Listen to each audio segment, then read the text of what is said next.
Welcome to the banker lamp. Please enjoy the video. In this video, I will explain how to remove an Acorn Stairlift chair.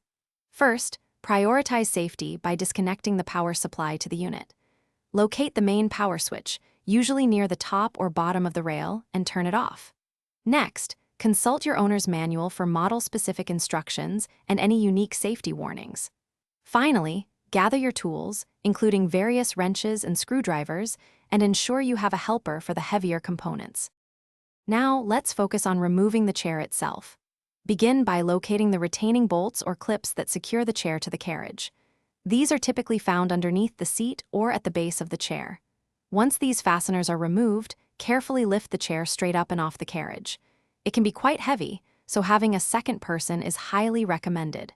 Next, detach the armrests by unscrewing their fasteners, usually located on the underside. Moving on, we'll disconnect the footrest and control components. First, unplug any electrical connections that power the footrest and the control panel. These are often simple plug-in connectors. Next, locate and remove the bolts or screws that secure the entire footrest assembly to the main carriage. There are typically 4 to 6 fasteners. Once these are out, carefully detach the footrest, paying attention to any cable routing to avoid damage.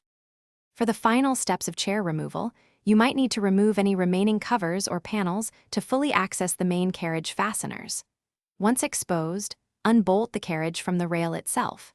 This usually involves 4 to 8 large bolts. Remember, the rail itself can be very heavy and complex to remove, often requiring specialized tools and expertise. Consider professional assistance for rail removal to ensure safety and prevent damage.